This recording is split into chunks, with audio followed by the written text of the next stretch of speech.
Are you ready to get dark?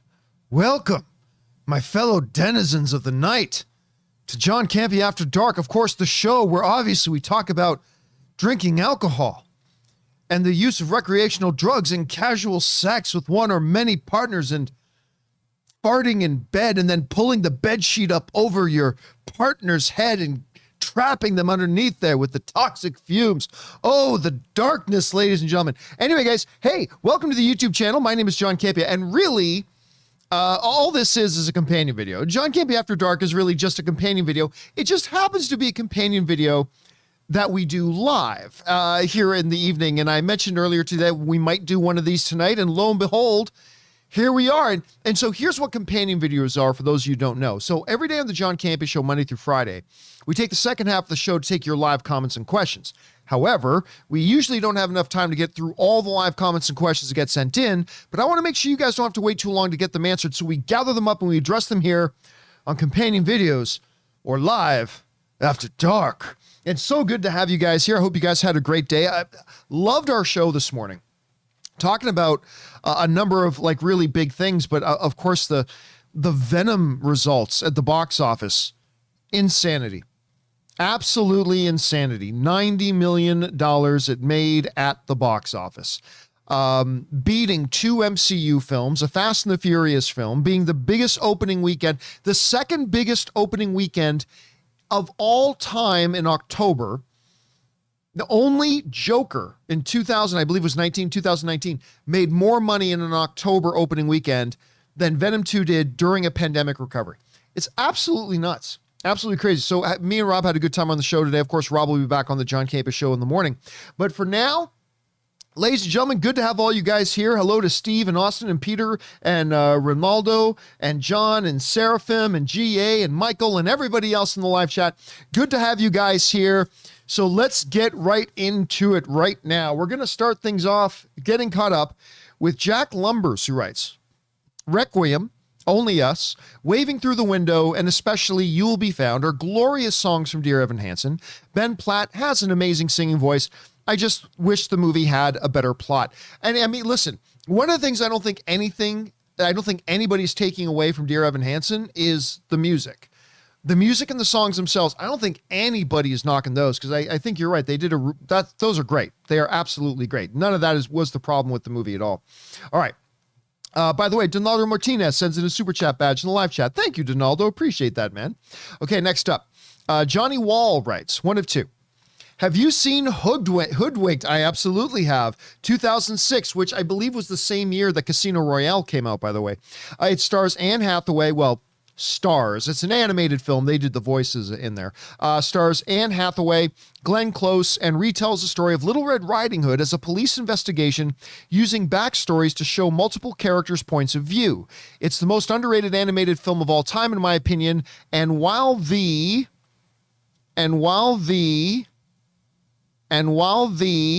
there's no part 3. Okay, so Johnny just forgot to send in part 3. Hoodwinked, listen, it is an interesting little movie for those of you who may not have seen it. But it's kind of like the police have like all the main characters of Little Red Riding Hood story, right? And they're talking, but the story is told from each of their individual points of view and all the zany differences that would be between the different points of view. Not going to lie to you, Johnny, not my favorite. I thought it was an interesting approach. I thought it was a cool little animated film. Not really memorable to me, to be honest with you, but I love the fact that you loved it that much, man. Thanks for sharing your passion for it. Appreciate that. By the way, Banana Apple sends in a super chat badge in the live chat. Thank you, Banana Apple. Appreciate that. Okay. Let's see here. By the way, Miguel saying, hello, folks from Miami. Good to see you here, Miguel, and everybody else as well. Okay. Where are we at here? Wait a second. Shiv is saying, John, you missed the half on first page. What are we talking about? There's one of two of two. I don't think I missed anything.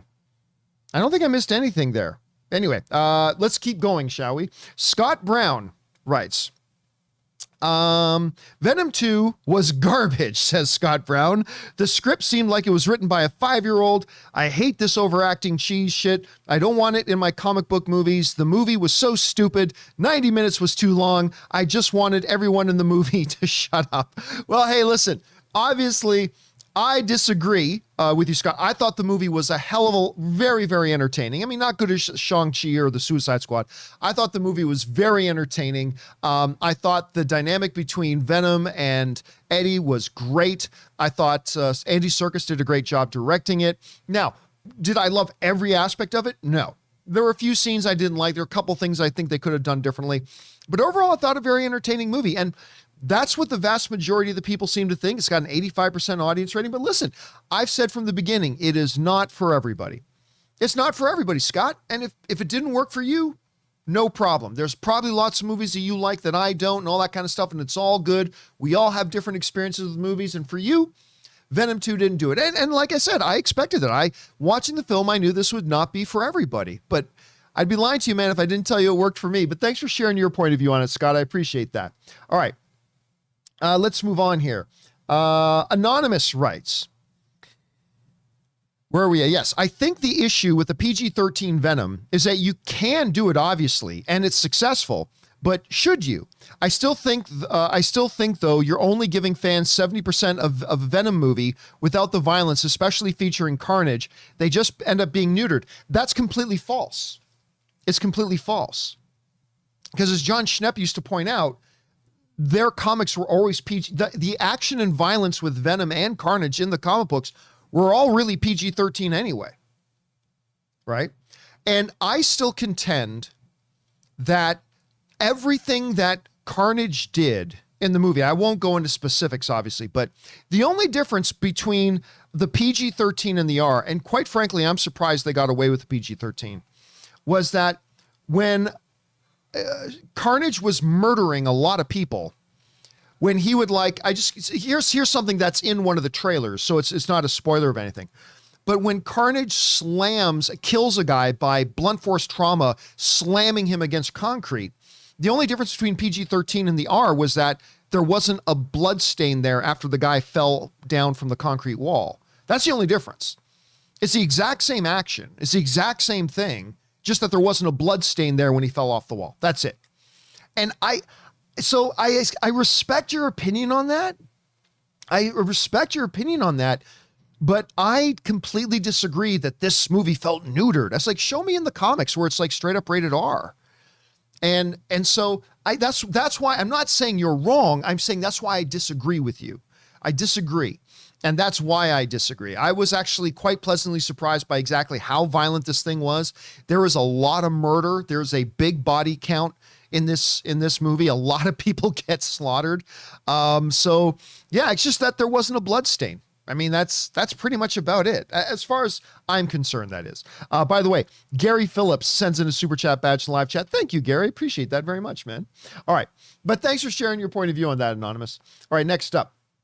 Terry Cavendish writes, John, Venom, oh my God, I haven't had that much pure fun in a movie in a long time. I think I like it more than Shang-Chi. Well, okay, that might be going a little bit far, but okay. The humor was on point, the action was tops, and I could watch 2 hours of Eddie and Venom just talking. So good, well done, Mr. Serkis. By the way, I know it's pronounced like circus, but it's actually S-E-R. It's not C-I-R. Just so you know. Anyway, but I think this is hilarious that I got like 2 messages, like one from, who was it that was, it was Scott, and then just like a couple of messages later, Terry. So I hate Venom. I hate Venom. I love Venom. I love Venom.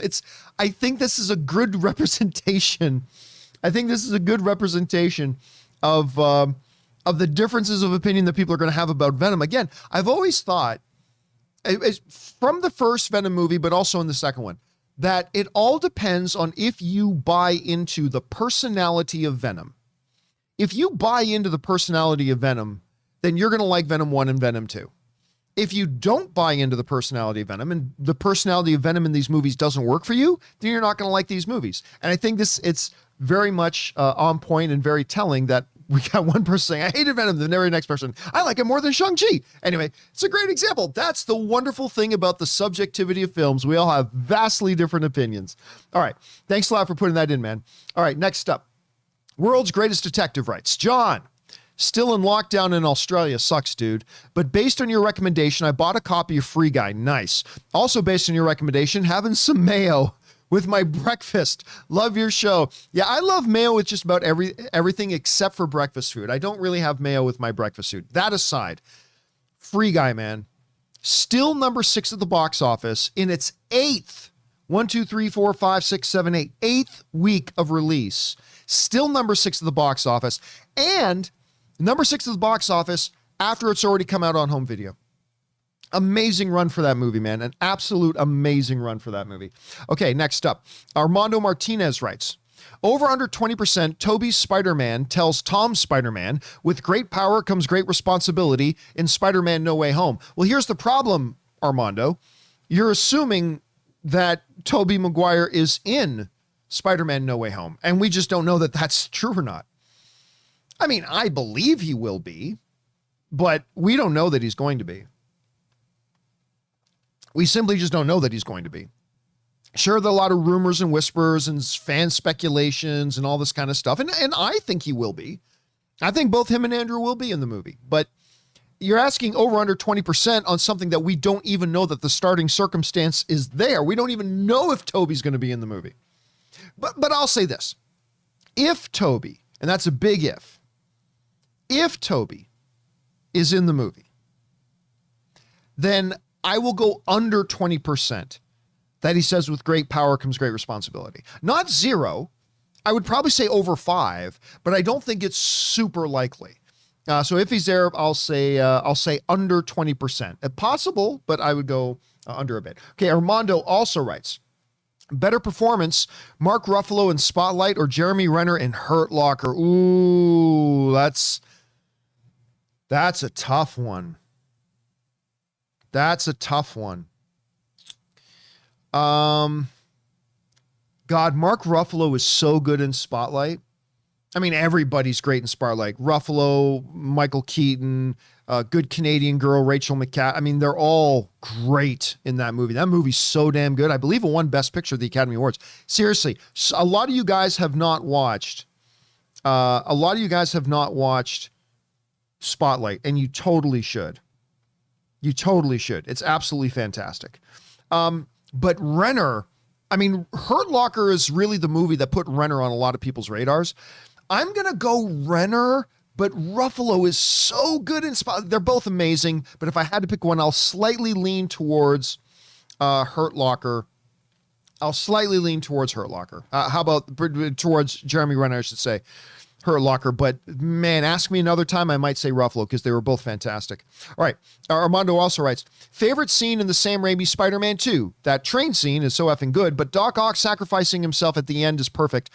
One of the greatest comic book movies of all time, Spider-Man 2. I've got to go with the train stopping thing. That scene is iconic in comic book movies. That scene of Spider-Man with the webs trying to hold back the train going, that is an iconic, all-time great superhero movie scene. So I will go with that one. That's the one I'll lean towards. All right.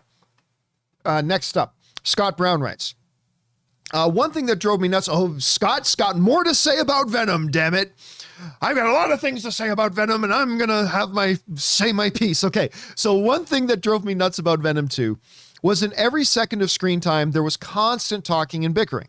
I couldn't wait for them to stop talking.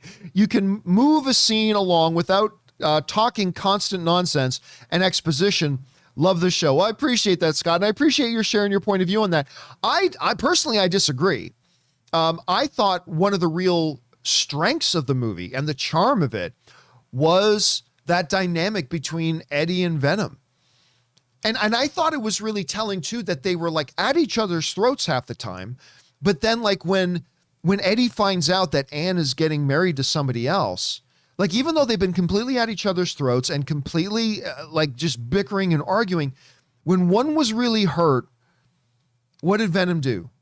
Venom tried to console him. Venom tried to do the big breakfast making scene. And granted, I didn't even like the breakfast making scene, to be honest, but I think it created a juxtaposition that really created a moment of empathy, not just for the characters, but for the audience with them. So again, I disagree. I thought it was really, really good stuff, but it didn't work for you. And again, I respect that. All right. Thanks for sharing your point of view on that, Scott. All right. Tom Wyenberg writes, I saw Dune again, this time in IMAX. What an experience. I still feel it has pacing issues and leans heavily on world building, but I had a grand time, definitely worth the bigger screen. Yeah, and I don't even know when I'm going to have a chance to see Dune. I don't know when I'm going to have a chance to see Dune. As of right now, I still have not received an invitation to a press screening. Now, I don't really blame anybody for that because I went like a good year and a half without accepting any press screenings, accepting invitations to press screenings. I don't do a lot of press screenings anymore. And so eventually some of the publicists just stopped sending me the invitations. So I don't know if I'm going to get to go to a Dune early screening or not. I could always write to them and ask for an invitation. I haven't done that. So I can't be mad at anybody not sending me an invitation, especially if I haven't asked for it. But hey, listen, it's my number one most anticipated movie of the year. And I will see if my first time seeing it has to be, if my first time seeing it is going to be opening night in the theater with an audience, so be it. I'm totally good with that. I'm totally good with that. So we'll see. By the way, Fast 2 Furious 4 just wrote in the live chat there, says, ask me if I've seen the Sopranos movie. Yeah, I wasn't thrilled with it. I'm not going to lie to you. I wasn't thrilled with it. I didn't think it was all that great. I was hoping for better, to be honest with you. And one of the big things I was really excited about seeing was seeing James Gandolfini's son playing his role. But he doesn't even show up in the movie till like halfway through it. Like there's a younger version of Tony Soprano up till that point. And the little dip and doodle they do with Ray Liotta in it. And anyway, I don't hate the movie. And I wouldn't even say I dislike the movie, but I wasn't all that, I was a little let down by it, right? I just wasn't all that happy with it. I wouldn't say I dislike it, but there wasn't much there for me to like, overall at the same time. So there's that. Anyway, let's get back to it here. Willow writes, when you first started doing film punditry, did you already know people in the industry? If not, how did you come to know various contacts and sources? Yeah, no, when I started doing the movie blog, which was, my first foray into this whole world, I didn't know anybody. I had no contacts. I didn't know anybody at the studios. Nobody at the studios knew me or anything like that. And I didn't know anybody. By the way, Leo Liang sends in a super chat badge in the live chat. Thank you, Leo. Appreciate that, dude. My first invitation, I think I told this story recently, but my first invitation to cover a movie and to interview a celebrity was the movie blog had started to get big. Right? Like when I started the movie blog, I was getting like 100 viewers in a month. I'm like, yeah, that's amazing. And it was amazing. Getting 100 people coming to your website, people you don't even know. I mean, that's cool. But once I started hitting like 100,000 and more visits to the website every month, then some of the studios started to notice, because all the studios have people who monitor what is being said about them and their movies, right? So eventually they kind of came across mine and saw that mine was growing. And I got invited to help me out in the live chat, guys, the name of the movie, because I'm forgetting the name. Michael Jones knows who I'm talking about, by the way, in the live chat. I got invited to interview Oliver Stone. Academy Award. Listen, I remember when I first got that email, I thought it was a prank. I thought somebody was like trolling me. But sure enough, I got invited to go and interview Oliver Stone. It was for his 9/11 movie that had Nick Cage. I can't remember what it was called. I can't remember if it was called The Two Towers or if it was called The Twin Towers. I mean, Two Towers is a Lord of the Rings movie. I can't remember if it was called World Trade. Thank you. Reptar John in the live chat said World Trade Center. Yes, that was the name of the movie. Tubular Tommy and Daryl Best Wiley also put that in. It was World Trade Center. And I got to go and interview Stone, and it was amazing. Like I at the time, I mean, I avoid now going to do celebrity interviews, but at the time that I had never done them before and I was like invited to come and sit down with Oliver Stone, that was crazy. By the way, Daryl Beswadley and Ifran both send in super chat badges in the live chat. Thank you guys. Appreciate that. So it was one of the coolest experiences for me at that time. But what eventually started happening as the site continued to grow, more of the publicity departments in the different studios recognized that, oh, this website, the movie blog, is getting kind of big. And they started, then more started reaching out, invited me to do things like that. And I remember the first time I really got reached out to by Paramount. Oh, no. I remember what happened with Paramount. With Paramount, it was they had my website shut down because I posted a couple of images, behind the scenes images from the upcoming from the first Transformers movie that hadn't come out yet. And I was like, time out. I wrote to you guys. I asked if it was cool that I post these. These weren't on set. This was behind the scenes pictures. This is and you got my website shut down, right? And anyway, the internet kind of made a big deal out of it. And so the vice president at Paramount actually contacted me, said, we made a mistake, totally apologize for that. We're going to fix it. And by the way, we're still filming Transformers in Los Angeles. How would you like us to fly you out to LA? Because I was still living in Hamilton at the time. Yeah, Hamilton, Ontario, Canada. How would you like to come down to LA? We'll fly you down and you can come and be on set with Michael Bay and come see the first Transformers movie being made. I'm like, all right, cool. I mean, you made a mistake and you're making up for it. Cool. So I did that. And then at some point, Time Magazine did an article on me about the emerging new influence that online pundits like myself were having in the world of film. And at that point, AMC then reached out to me and asked me if I would come and run a new online thing for AMC theaters. And then, that got a lot of headlines. So then by that point, then all the studio publicists were reaching out to me and sending me invitations. And then we started covering everything. And eventually I got really bored of it and I stopped going to most everything. And I started sending other people instead. But I did not know anybody when I started. And they just eventually started finding me. So like a lot of people will write to me and say, John, tell me how I get on the press list. And I say, well, you get on the press list by making a blog or podcast or YouTube channel that gets big enough that the studio reps will identify you and recognize you, and then they will send you an invitation. And at least that's how it worked for me. That's how it worked for me at any rate. So there's that. All right. Next up, we've got Suthius writes, from the characters to the games themselves, I enjoyed Squid Game very much. A few things I found predictable, which came to be, but it didn't detract from my enjoyment. Some compare it to Hunger Games, but for me, it's akin to 1971's Willy Wonka. There are definitely similarities to Willy Wonka. No doubt about that. There are definitely similarities to Willy Wonka.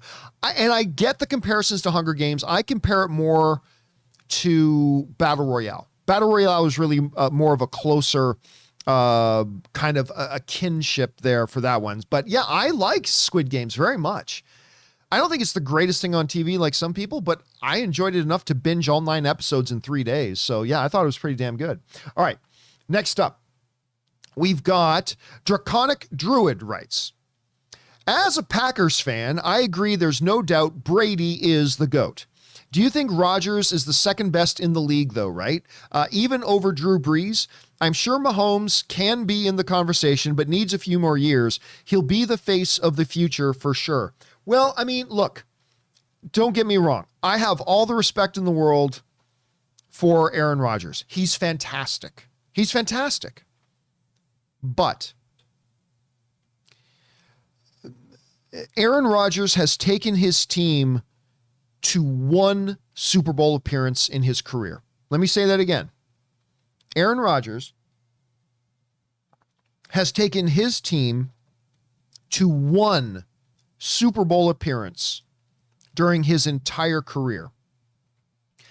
Patrick Mahomes has already taken his team to to, oh, no, not to 2. He's taking his team to 1. He's taking his team to 1. He didn't get to the second one because Brady knocked him out, but he's already got 1. And Mahomes is going to have a lot more appearances in the Super Bowl. Contrast that to Tom Brady. Tom Brady literally, not exaggerating, literally has 10 times more Super Bowl appearances than Aaron Rodgers did. Oh yeah, and you're right. You guys are reminded. That's right. Mahomes did go to 2. That's right. That was there. He went to 2. They got to the second one and they got knocked out. That's right. But Tom Brady literally has 10 times. Say it again. 10 times the number of Super Bowl appearances that Aaron Rodgers does. 10 times. Tom Brady has taken his team to the Super Bowl 10 times. 20% of all Super Bowls ever played has had Tom Brady in them. Think about that. About 20% of all Super Bowls ever played, Tom Brady was in 20% of those games. And he won 7 of them.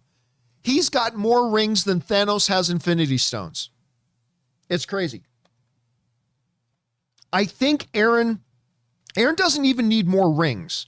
He's already got 1, but I think he's got to take the Packers to at least 1 more championship game, win or lose. He's got to take them to at least 1 more final to be in that, conversation, but I don't know. That's just me. All right. Next up. Yeah. Thomas points out a good thing. Tom Brady alone has more Super Bowl rings than any team in the NFL has. Think about that. It's kind of crazy. All right. Next up. Ben Rayner writes, "Hey, John, I hope you had a great weekend in Vegas. I had a fantastic weekend in Vegas, although my back is still killing me from that 24-hour poker session I played. But it's getting better. It's loosening up. It's starting to feel a little bit better here. I've been watching Universal Monsters movie, Black and White. So far, I've seen Frankenstein, Dracula, Wolfman tomorrow. Monday will be Invisible Man. I've been enjoying all of them, but Wolfman has been my favorite so far. Out of the monsters, which is your favorite? I love the werewolf mythos. Just so cool. Thanks for all the content and bring on the filthy." All right. Thanks a lot for that, man. Listen, it sounds a little stereotypical. I know it is, but I've got to go. I've got to go with Boris Karloff's Frankenstein. Boris Karloff's Frankenstein and, by the way, Bride of Frankenstein, I think are 2 of the great classic monster movies. I mean, there's a lot of debate over that for sure. Understanding. By the way, Peter Cunnington sends in a super chat badge in live chat. Thank you, Peter. Appreciate that, man. There's a lot of great conversation to be had over that. But yeah, I'm going to go with the Boris Karloff Frankenstein. That's the one for me at any rate. Good movie mission you're on there, Ben. Good movie mission. All right, next up. The Sock writes, 1 of 3. So I've watched 2 things this weekend. The Guilty with Jake Gyllenhaal's out there right now. Fantastic performance. I'm begging you all to watch this. It's a Netflix movie, but it's one of the good ones. Second thing is Scissor 7. I'm not familiar with this. Never heard of it, but it was trending since season 3 dropped today. Oh, it's a show. I'm almost through season 3. I'm in love with this. Oh, it's an anime too. It might be my favorite thing on Netflix right now. It starts off very silly and irreverent, but gradually shifts to being more dramatic while still having that silliness in season 3. Fairly mature, would not watch this with children under 13. Gonna finish it off by watching Jaws. I have time after Squid Game. Well, going back to watch Jaws is always good. What was this thing called again? Scissor 7. Never heard of it. By the way, Epic Dub Time sends in a super chat badge in live chat. Thank you, Epic Dub Time. Have any of you guys in the live chat, have any of you guys heard of this, what's it called? Shell 7 or whatever it is? I'm not even familiar with what it is. If you guys have heard of this, great. I've never even heard of it. Yeah, but you guys are saying no. McGoby is saying yes, but everybody else is saying they're not familiar with or even heard of it. All right, I'll keep my eyes open for it, Sock. Thanks for putting that on our radar. All right, next up. Nosferatu writes, speaking of the classic monster movies, Nosferatu writes, since Thor's song is Immigration Song by Led Zeppelin, I think Loki should be Sympathy for the Devil by the Rolling Stones. I don't know if that's an appropriate one. I mean, that would be a good one for Mephisto. Sympathy for the Devil would be good for Mephisto. I'll give you that one. I don't know. What would be a good one for Loki? I'm not sure. I'd have to think about that a little bit. All right. Good topic to bring up though, Nosferatu. All right. Ben Rayner writes, hey, John, I have to be honest. Something reminded me of what Ezra Miller did last year, and it does make me sad that Warner Brothers never did anything about it. I'm not saying he should be gone, but to do nothing seems wrong. What are your thoughts after 18 months bring on the filthy? Well, listen, guys, if you guys remember, what did I say Warner Brothers was going to do? When this all happened, what did I say Warner Brothers was going to do? I said Warner Brothers is going to adopt a shh, nobody talk about it, and everybody will just forget. Just shh. You know what we should do? Put out a press release about Michael Keaton coming back to play Batman. Then everybody will forget about Ezra Miller laying hands on a woman and taking her to the ground. Yeah, we'll all forget about that because people are stupid. People are dumb. They're stupid. They're like children. Just jangle the keys in front of them and say, oh, Michael Keaton's coming back as Batman, and everybody will forget all about it. What really bothered me, Redford Reddington is saying, I still don't know if the Ezra video, it was 100,000% confirmed to be real. It was 100,000% real. What bothered me about the Ezra Miller situation, besides the obvious part of it, was I'm also not sitting here saying, and I said this before, I'll say it again. I'm not saying they should have shit canned Ezra. I'm not saying they should cancel Ezra. I'm not saying they should have gotten rid of Ezra. But what I would like to see from Warner Brothers is a little bit of damn consistency. Because right about the same time, do you guys remember this? What was the name of the actor who played Elongated Man on The Flash? The guy they fired. What was his name again? I remember it's like both of his names sound like first names. I just can't remember what his name was. Let's see if you guys in the live chat are able to fire that in there. But right about the same time that whole Ezra thing happened, where he, grabbed a girl by the throat, like he made it physically. Hartley Sawyer. Is it Sawyer Hartley or is it Hartley Sawyer? We'll go with Hartley Sawyer. So the actor who played Elongated Man, right? So he didn't do anything. But years old tweets came up from him with really, really tasteless jokes. He was only joking, but still, I mean, really, really tasteless jokes, but they were years old and they were jokes. Now, I'm not saying Warner Brothers shouldn't have fired him. I'm not saying they shouldn't have. Listen, it's their company. They want to protect their reputation and all that kind of stuff, whatever. I thought it should have been good enough for them to say, hey, listen, we've talked with Hartley. He understands that. He hasn't tweeted anything like that in many years. He's grown since that time, but we're going to suspend him for a season, or we're going to do whatever, or they fired him, whatever. That's fine, right? What drove me crazy was the absolute hypocrisy by Warner Brothers, the absolute inconsistency that upon discovering old tweets, they fire a guy, fire him from his job. They take his job away from him and they fire him. Meanwhile, you have a guy on video grabbing a girl by a throat and taking her down to the ground, and they did nothing.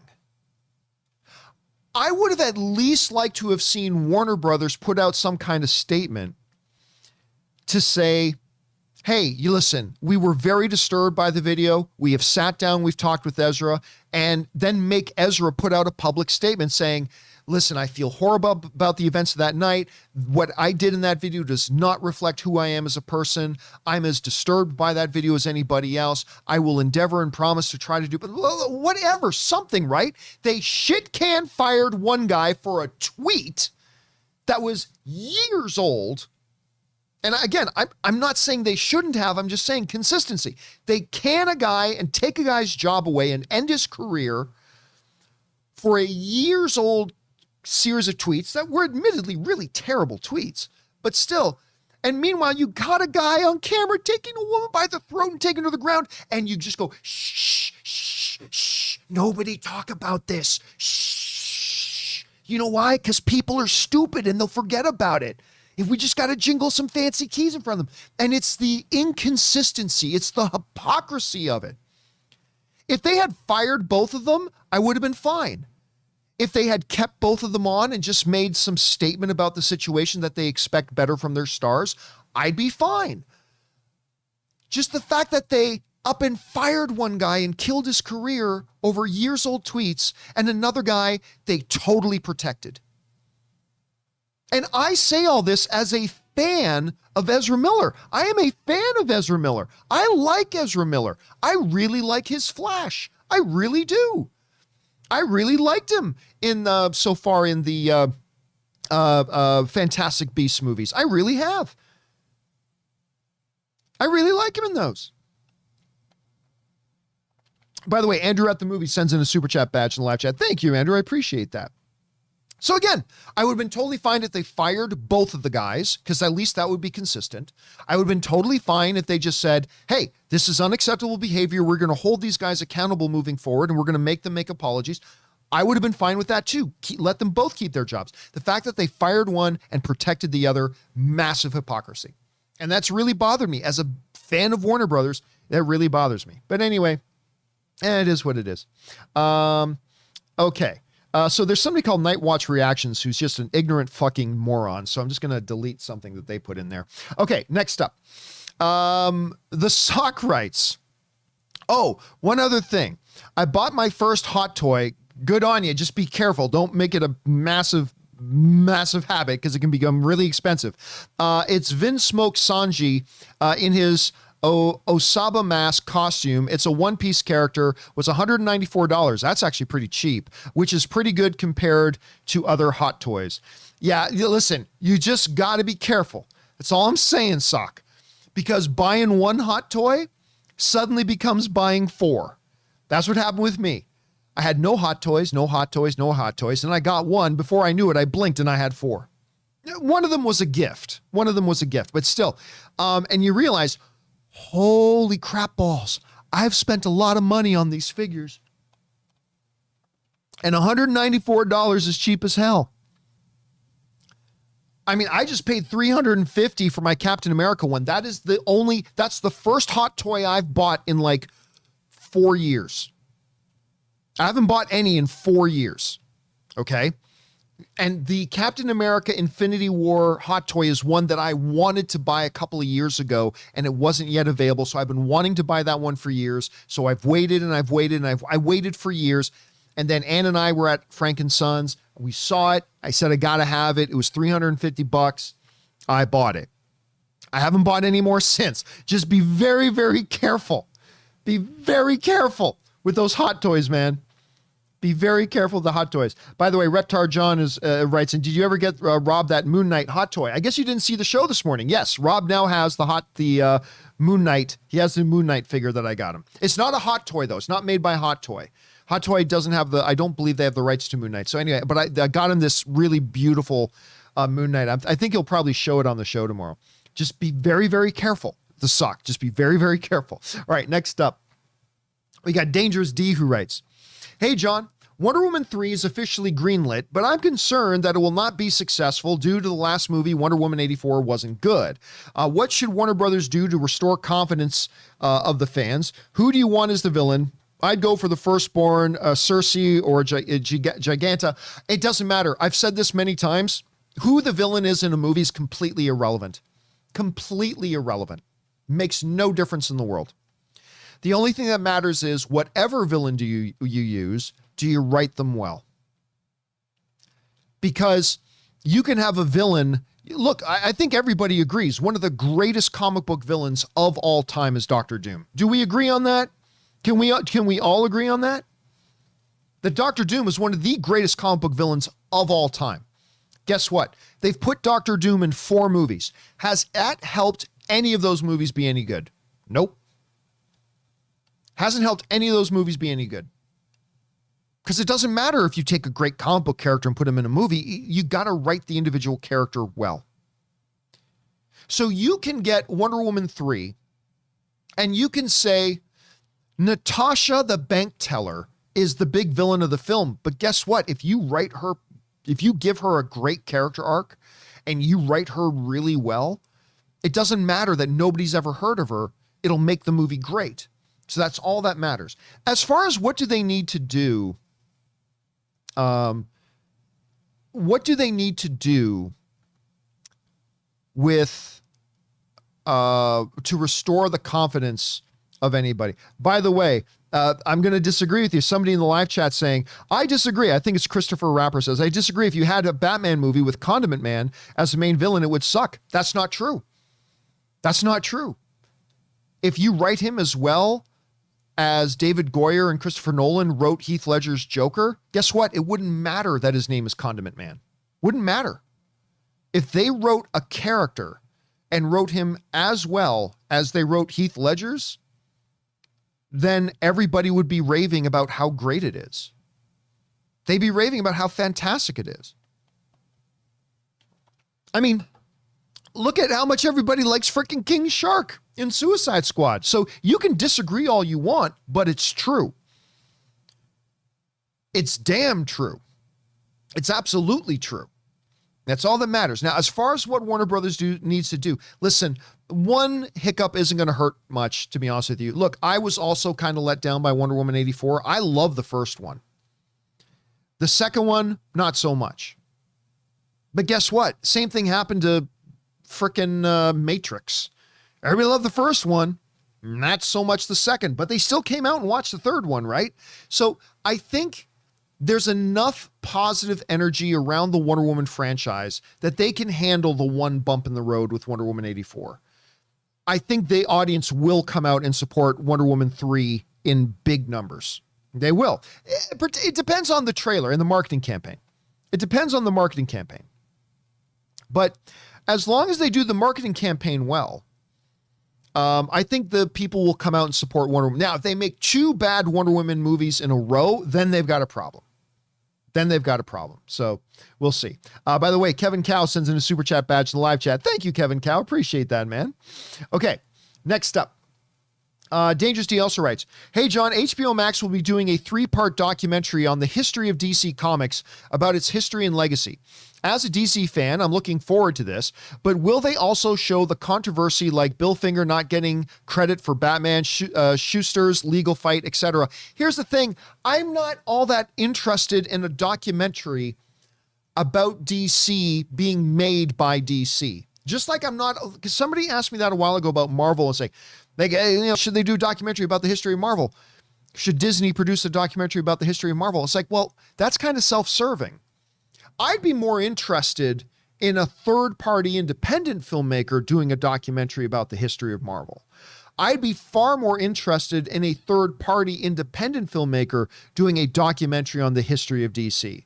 Because if you're making a documentary about your own self and your own property, you're going to make that pretty squeaky clean. You're going to make it pretty squeaky clean.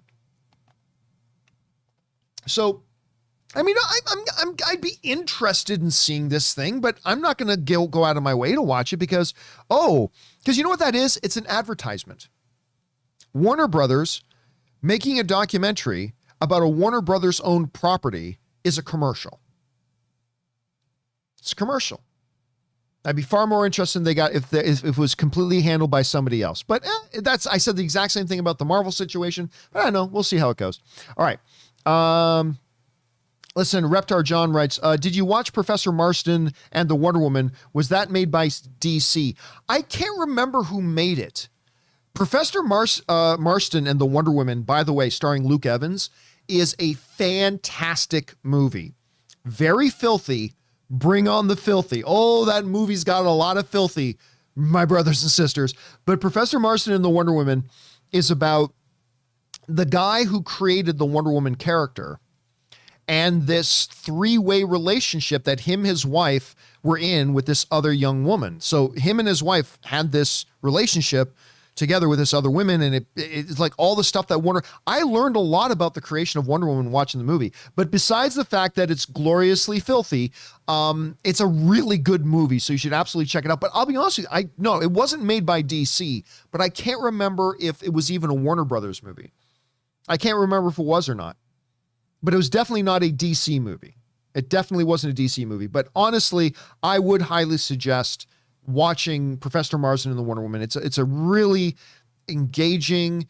It's got a lot of emotion. It gives a lot of great information. You should absolutely check it out. Oh, Seraphim Page saying, no, Professor Marsden and the Wonder Woman was produced by Sony. There you go. Produced by Sony. So yeah, go check it out. It's great. Okay, next up. We've got Dangerous D writes, I can tell you the license plate of all 6 cars outside. I can tell you, oh, this is Born Identity. I can tell you our waitress is left-handed and the guy sitting at the counter weighs 215 pounds and knows how to handle himself. I know the best place to look for a gun is in the cab of the gray truck outside. How do I know all this? That was a very young looking, what was that? Was that also 2006? Was the Born Identity 2006, 2004? I can't remember. I'm not really good with dates, but yeah, that was Born Identity. That's a good one. All right, next up. Suthius writes, Mr. C, not sure if this would change your mind, but I just wanted to let you and your fellow viewers out there know that Disney is no longer doing virtual queue for the Rise of the Resistance. This means that anyone can now just wait in line for the visit. I did hear about that.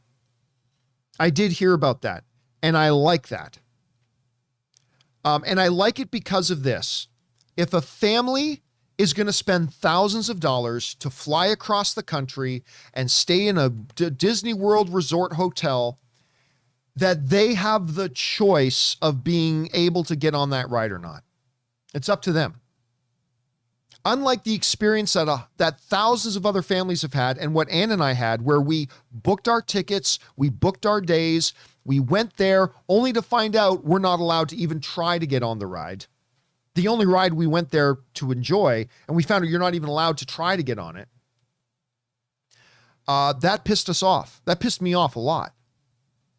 Because I would rather go there and see, okay, it's a 3.5 hour wait in line if you want that ride. Because you know why? Then it's up to me to decide. Then it's my choice. If I want to choose to stand in that line for 3.5 hours, that's on me. If I don't want to stand in that line for 3.5 hours, then that's my choice. It's on me. At least I have the option and I have the choice. This bullshit of you don't even get to find out if you get to go on the ride until you arrive there that day, when it's too late to get a refund on your tickets. Ooh, don't even get me going. Don't even get me started. I will rant and rave about the ripoff that Disneyland is all night. I will bitch and moan and whine about it all night if you get me started. So I don't want to get going. All right. Next up. Let's move on here. Max, but I do like that move, Suthius. I think that's a good move. So we'll see how that goes. All right. Max Weber writes, hey, John, Corridor Crew, the VFX artists, YouTubers, broke down the Andrew Garfield No Way Home leak. They concluded it likely wasn't deepfake or Photoshop, or it would have been, or it would be among the best fakery ever. This is their field, so I tend to believe them. Yes, but here's the thing. They didn't say for sure. And I have heard other VFX artists say that it's possible that it's faked.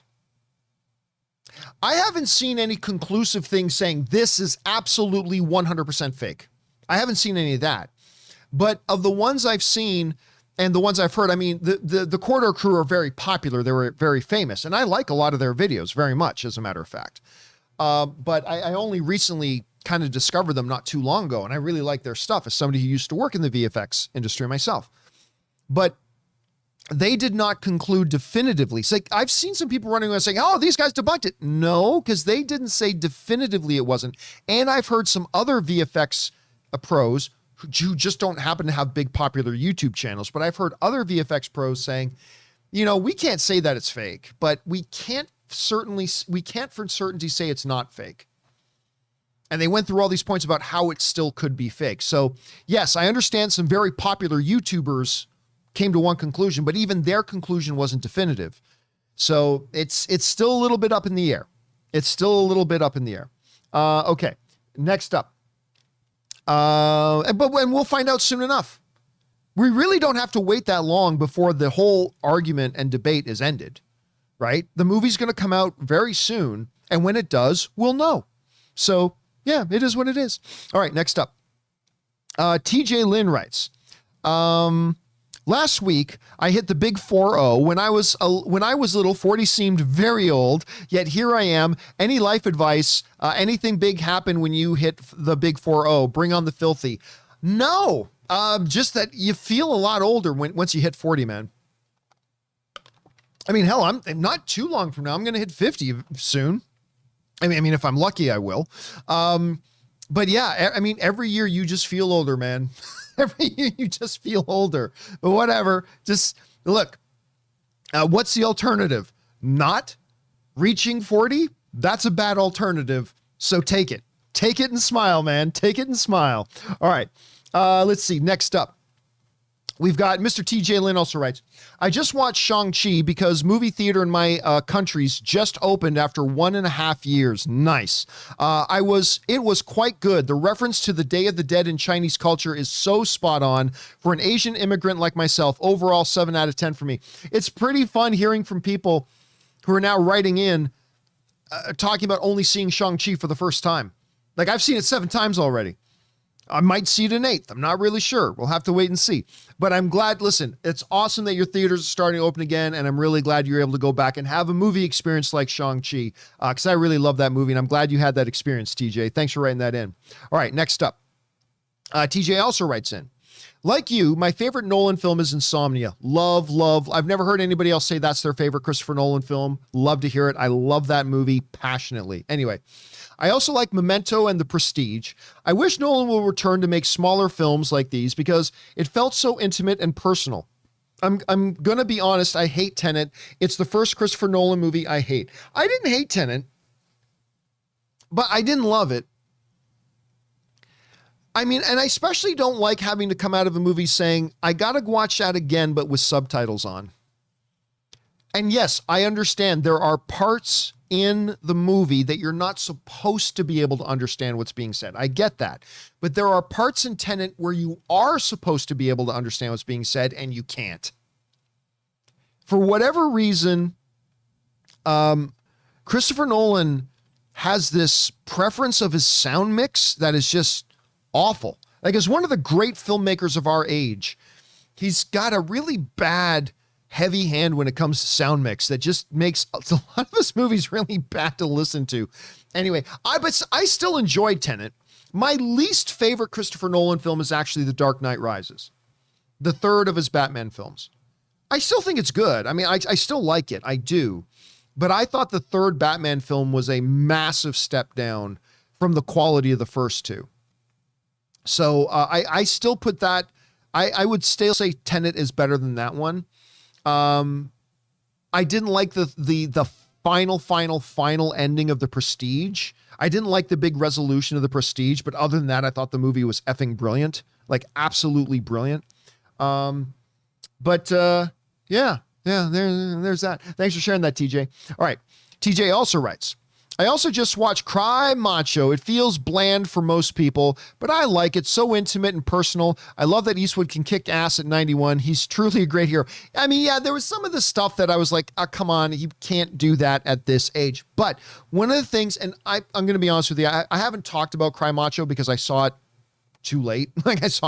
But one of the things that, and I mentioned this before, Clint Eastwood, as he gets older, is his movies become really more life reflections. And you notice that in his movies. There's a lot of, in his movies, there's a subtext of making observations about life as somebody who's gotten older. And Cry Macho is a really big, and what's the one again with the name of the car? The one he did that's, I believe the name of the movie is the name of a car. I'm trying to remember the name of the movie, where he's got the neighborhood kid, Gran Torino. Thank you, Reptar John. Gran Torino. Gran Torino was a really good example of that one too, where it's just like really him, making observations about life as an older guy and how he's recognizing things as you get older. And you totally see that in his filmmaking. Now, I didn't love the movie. I didn't, but I still appreciate that Clint Eastwood is making those types of films and telling those types of stories. So, yeah. Okay. Next up. We've got another one from Mr. TJ Lynn who writes, my favorite movie genre is actually thriller. A good thriller is awesome, with subgenre being psychological, mystery, and political. A good thriller is hard to make. My favorite example of psychological are Talented Mr. Ripley, Gone Girl's fantastic, and Girl with the Dragon Tattoo. Political, Syriana. Not enough people talk about Syriana. I really like Syriana. And The Ides of March, which was fantastic. I remember I did the press day for Ides of March. And that was a really good press day for me.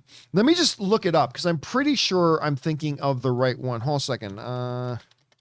Because I got to meet, that was the first time I got to meet good Canadian kid Ryan Gosling. And I'm just trying to remember when that, oh my God, that was 2011. That movie was 2011. With Clooney, it was the first time I got to meet Ryan Gosling. It was the first time I got to meet George Clooney. It was, and the movie is fantastic. People don't talk about it anymore. People don't talk about Ides of March, and they totally should. It's a great movie. So I'm glad you brought it. And you're right. A good thriller. The reason you don't see a lot of thrillers is because it might be the toughest genre to make. Comedy just make people laugh. Horror just get people scared. A good thriller is really, really hard to pull off. Really hard to pull off. So yeah, that one's great. Okay, next up. TJ also writes, my most anticipated movie in the next year or so would be Martin Scorsese's Killers of the Flower Moon. Being a great director that he is, who so far only has one Oscar. I hope the movie is great and that he will win his second Best Director award. Here's a funny thing. I might have mentioned this before, but one of the main stars of Killers of the Flower Moon, let me just bring this up here. Killers of the Flower Moon. Now, besides the fact that he's working again with Leonardo DiCaprio, who is one of his main muses, he loves working with Leonardo DiCaprio. The three other main stars are these three Native American girls, right? They're the other main stars. And one of those three is actually my accountant's wife. I've got an accountant who looks after all the finances for my company and my business. And my accountant's wife is an actress, and she is one of the main stars of Killers of the Flower Moon. And once the movie's getting close to coming out, I don't do a lot of celebrity interviews, but I've already told my accountant I'm going to have her on my show. He said, yep, let's do it. Let's get her on your show. And we're going to have her on to talk about Killers of the Flower Moon. I'm very excited for the movie. I think it's going to be great. And my accountant is awesome. I really do have a very, very good accountant. He totally keeps my head above water when it comes to the finances of my business. All right. Next up, Garden Variety Vagabond writes, John and Rob, well, Rob's not here right now, obviously. Captain James Tiberius Kirk will launch on the 12th of October into space by invitation of Jeff Bezos. The world makes a little more sense today for that knowledge. On a side note, rumors of a hot female alien also being on board, still only rumors. Yeah, Rob was mentioning that earlier today. That, William Shatner, Captain James T. Kirk, good Canadian kid, by the way, is going to space. Captain Kirk is going to space. And I hope he gets to say some kind of line. Once they get into orbit, if he's able to say some kind of line. I would love to hear that. It'd be really cool to see. So yes, Captain Kirk is actually going to space. To boldly go, as Francisco Marcus says in the live chat. To boldly go. It'd be really cool. It's going to be really, really cool to see. Okay, next up. Diego writes, John. Ben Affleck just confirmed his appearance in Batman for the Flash film. I think that was already pretty much confirmed. I am stoked. I know you're a huge Batfleck fan too, so how excited are you? I'm assuming this is probably his last appearance. At least we get to say goodbye. Yeah, and I'm not... First of all, I was totally thrilled. I don't know if you saw the episode when they first announced that Ben Affleck was going to be in it. I was like practically dancing. My excitement has been tempered a little bit by the fact that my understanding is that it's going to be a very small part in the movie. It's going to actually be a very small part. Now, maybe the information I have is wrong and we're going to get a little bit more Ben in this movie than I'm expecting. I hope so. But until that happens, I'm pretty sure. And yes, it's been pretty much confirmed this is his last outing as Batman. And, but still, the fact that they were able to do this, so we do get a goodbye. You know what I mean? Because him disappearing as Batman, I don't think sat right with anybody. And for him to at least get one last goodbye, I think is great. I'm looking forward to it. I don't care how good else or whatever else great stuff is going on in the Flash movie. I'm just going to be sitting there waiting for Ben Affleck to come on screen as Batman, man. He's my favorite Batman. My all-time favorite Batman. So yes, I'm looking forward to that. All right. Next up, James Argento writes, John, are you doing a live watch along for DC Fandom? Absolutely not. Or Disney Plus Day if there is a video presentation like you did for the Disney Investors Day last December. See, the reason I will say, for those of you who don't know, for the Disney's Investors Day last December, when they were announcing things like all the upcoming Star Wars shows and all the upcoming Marvel shows and all the FX shows and Hulu shows and blah, blah, I live streamed my live reaction to everything going on with that because it was only so long. Right. I'm not going to live stream for Disney Fandom for 12 hours. I'm not going to do that. As far as the Disney Plus Day, it depends. If it's like an hour and a half or a 2-hour presentation. Yeah, I may do that. I may absolutely do that. It was a lot of fun doing that the last time. I had a ball doing it last time, and I think you guys really enjoyed it as well. So if they do that, yes, but not if it's like, going to be a 7-hour day for Disney, or if DC Fandom is going to be like a 2-day event or anything, then no. Otherwise, I might consider it. We'll see. Okay. Next up, where are we at here? We are at Safety C writes, hey, John and Rob, and obviously Rob's not here. Right after Shang-Chi's successful Labor Day weekend opening, Venom's release date was moved 2 weeks sooner. On top of that, Venom's pre-order ticket sales became available as well. I would like to think that one factor that helped contribute to Venom's $90 million box office. Venom had almost 1 whole month. What are your thoughts? Do you think the length of time for pre-order tickets helps a movie opening weekend out? Not by much. The more time given, the better. Thanks, John and Rob. Not really. I remember, because the stats show that it's only a certain percentage of the. Now, there are some big tentpole event movies like Endgame, right? Or a new Star Wars movie where you can get a slightly bigger percentage of the tickets are bought more than a week before the movie happens. But for the most part, the statistics show that it's only a modest percentage of people that buy their movie tickets more than just a few days before they're going to go see a movie. Let alone more than a week before they go see a movie. Are there tickets that get sold more than a week before a movie? Absolutely, but it's only a small number percentage compared to the overall ticket sales. So did it help? I guess by the literal sense, I'm sure it helped. Was it a significant contributor to it breaking 90 million? Not really. The numbers just don't support that. Because while you may jump online and order your tickets right away as soon as the tickets become available, and while I will do that as well, the reality is the vast majority of the average moviegoers who don't watch shows like the John Campea Show or read websites like Coming Soon or whatever, they don't do that. They'll buy their tickets online the day they're going to go see the movie. Or they'll buy them online the day before they're going to go see the movie. Or hell, guys, listen, You know this is true. You've been to the movie theaters. There are still lineups at the ticket booth. There are still a lot of people who just go to the movie theater and buy their ticket at the theater, right? You all seen it. It's real. I don't know why they do that. Like, why wouldn't you just buy your tickets before you go to the theater now? I don't know. But yeah. So yes, did it help? Sure. It helped. Was it a significant factor? Nah, it really wasn't a significant factor, unfortunately. All right.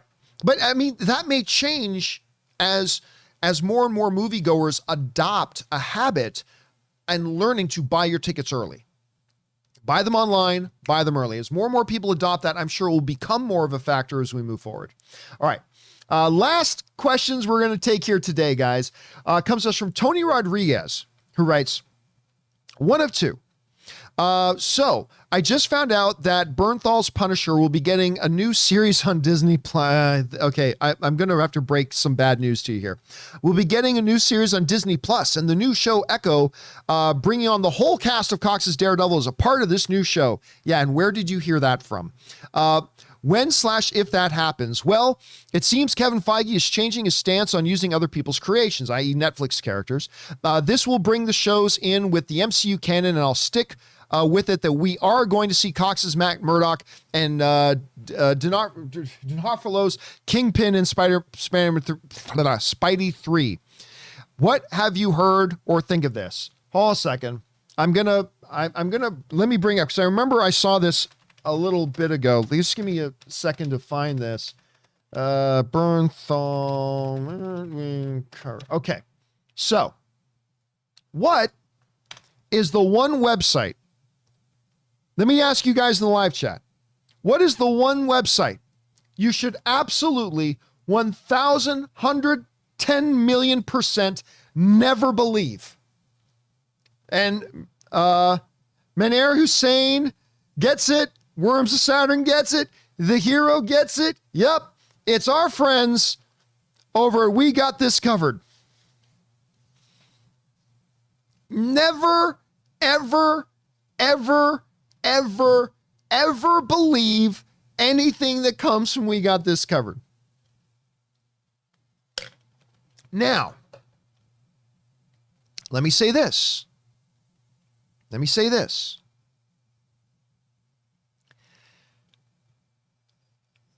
Is it possible that Kevin Feige, because we always talked about this, we always say two things. Thing number one, Kevin Feige doesn't like using other people's sloppy seconds. I was at the Phase 3 announcement event. I was there physically in person at the El Capitan Theater when Kevin Feige came on stage and pretty much denounced everything in the Netflix MCU. Like, asked, hey, are you going to do this? And he just said, look, I have nothing to do with that. I have nothing to do with Agents of S.H.I.E.L.D. I have nothing to do with any of the Netflix stuff. That has nothing to do with me.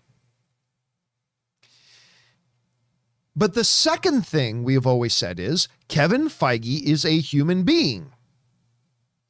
And Kevin Feige can change his mind, as human beings can do.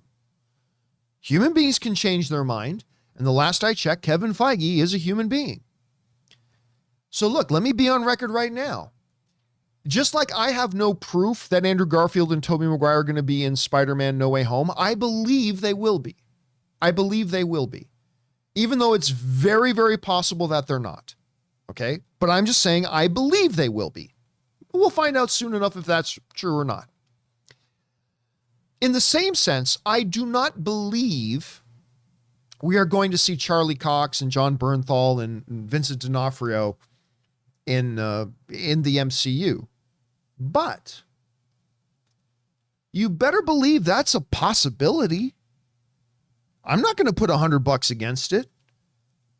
I mean, I don't think they will be, just like I do think we'll see Toby and Andrew, but am I willing to put $100 on either of those propositions? No. Anything can happen. Anything can happen. So if you were to ask me, do I think, Charlie Cox is going to show up as Daredevil? I'll tell you no. If you say to me, you want to put $100 on that? I'd say nope, because I'm not that certain. I'm not certain at all. I don't believe he'll be there, but listen, I'm not going to fall out of my chair in shock and surprise if he does turn up. You know? So we'll see. Anything's possible. Not everything is likely, but everything is possible. So I wouldn't bet $100 million against it, but anybody who tells you, I know for a fact, well, then they're probably somebody from this website that we all know you shouldn't be listening to under any circumstances at any time. But that doesn't mean there can't be some truth to it. Even if they totally made that story up, which they did, they may have accidentally been right. They could be accidentally right. Like even a broken clock is right twice a day. You know the old saying? Could happen. Could happen. So we'll see. We'll see. All right, guys, listen. That'll do it for all the time we have tonight. I thought we'd go about an hour. We've gone a little bit over an hour here. Thank you guys so much for being here and joining us tonight. Listen, there are still a few more. We almost got all cut up. We're only a few questions behind here. Do not worry, guys. We will pick right up. If you sent in a question, still haven't seen it answered, we will pick right up with these on tomorrow's John Campea Show. So make sure you guys come on back and join us for that. Big thank you to all you guys who, with absolutely no notice, just jumped on and watched live along with us. So thank you so much, guys. I really appreciate that. And you joining me here. Again, make sure you join me and Rob for the John Campea Show tomorrow morning. We've already got a few things lined up. By the way, did you see the box office projections for Bond? Huge. We'll talk about that tomorrow and a bunch of other things too. So guys, that'll do it for me for tonight. Thanks so much for being here. My name's John Campea. And until next time, my fellow denizens of the night, bye-bye.